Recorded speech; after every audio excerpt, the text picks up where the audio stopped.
Hello everyone, welcome back to my YouTube channel Learn Easy. In this video, we are going to discuss Unit 1 of Inequality and Differences, that is Structure of Inequality, Caste, Normative and Historical Experience. इस unit में basically हमें क्या पढ़ना है कि वर्णा system क्या है, जाति क्या है, कहाँ से इनका ओरिजिन हुआ है, इन दोनों का क्या कनेक्शन है, ये सब हमें इस यूनिट में पढ़ना है. Let's start a video.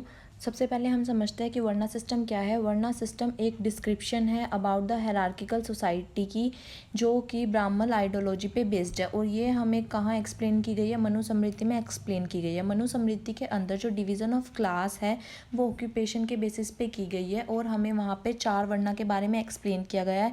सबसे पहला है हमारा ब्राह्मण, देन क्षत्रिय, देन वैश्य, फिर सबसे लास्ट में आता है शूद्र.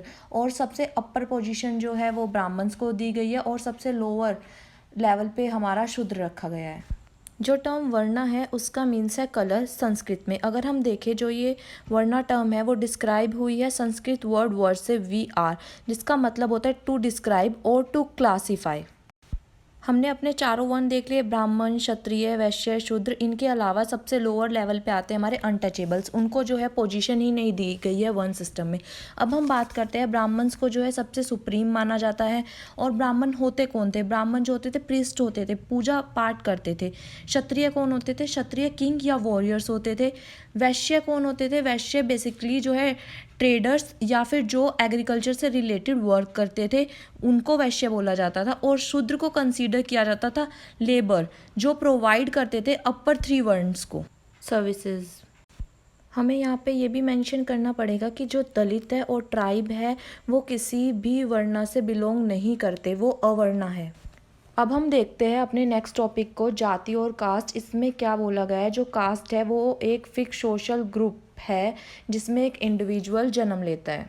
जाति को हम कास्ट भी बोलते हैं, जात भी बोलते हैं हिंदू सोसाइटी में. और जो टर्म है जाति वो कहाँ से ड्राइव हुई है? संस्कृत वर्ड जाता से, जिसका मतलब है बोर्न और ब्रोट इनटू एग्जिस्टेंस. अब हम बात करते हैं origin of caste system. Origin of cast system को हम देख सकते हैं सोशल हिस्टोरिकल थ्योरीज में बोला गया है. जो ओरिजिन ऑफ कास्ट सिस्टम है वो जो है तब ओरिजिनेट हुआ जब आर्यंस इंडिया में आ गए 1500 BC में. आर्यन जो है सेंट्रल एशिया से आए थे और उन्होंने इन्वेट करा था साउथ एशिया में और उन्होंने इंट्रोड्यूस करा था बेसिकली कास्ट सिस्टम को. और क्यों करा था? As a means of controlling local population. Caste system को इंट्रोड्यूस करके वो लोकल पॉपुलेशन को कंट्रोल करना चाहते थे. आर्यंस ने डिफाइन करा था की रोल इन द सोसाइटी और असाइन करा था ग्रुप पीपल्स को.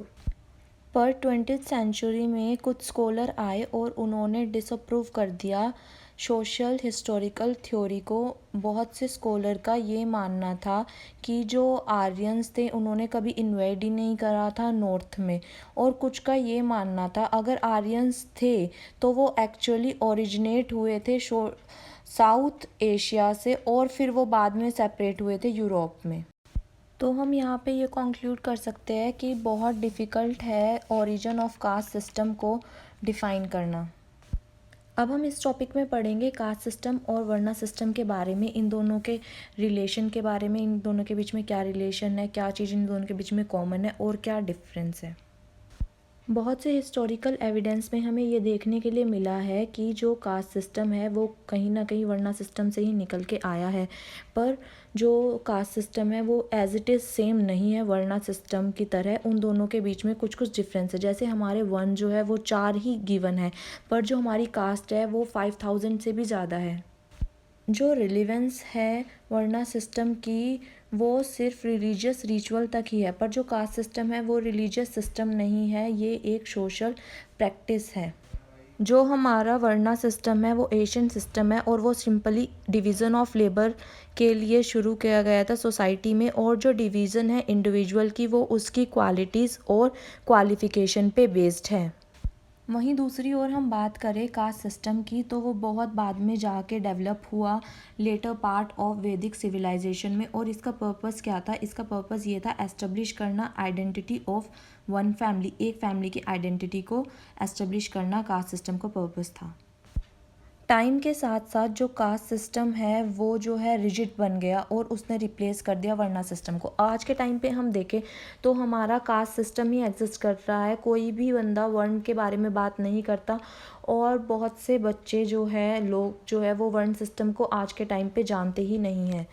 अगर हम बात करें एशियन टाइम पे तो वहाँ पे कास्ट सिस्टम एग्जिस्ट नहीं करता था, वर्ना सिस्टम ही था। वर्ना सिस्टम के अकॉर्डिंग ही लोग काम करते थे और इन दोनों में कॉमन ये है, वर्ना सिस्टम में जो हमारा लोअर वन था शूद्र, उनको इनइक्वालिटी फेस करनी पड़ रही थी और कास्ट सिस्टम में जो हमारी लोअर कास्ट होती है उनको आज के टाइम में डिस्क्रिमिनेशन और इनइक्वालिटी फेस करनी पड़ रही है। तो हमने इस वीडियो में देखा कि वर्ना सिस्टम क्या है, कास्ट सिस्टम क्या है, उन दोनों के बीच का रिलेशन क्या है, कि जो हमारा कास्ट सिस्टम है वो वर्ना सिस्टम से ही निकल के आया है। और कॉमन चीज़ ये है कि वर्ना सिस्टम में भी लोगों लोअर लेवल को शुद्ध को जो है इनइक्वालिटी फेस करनी पड़ रही थी और कास्ट सिस्टम में भी जो हमारी लोअर कास्ट होती है, दलित, SC STs, उनको इनइक्वालिटी फेस करनी पड़ रही है। I hope you understand. Please like, share, subscribe.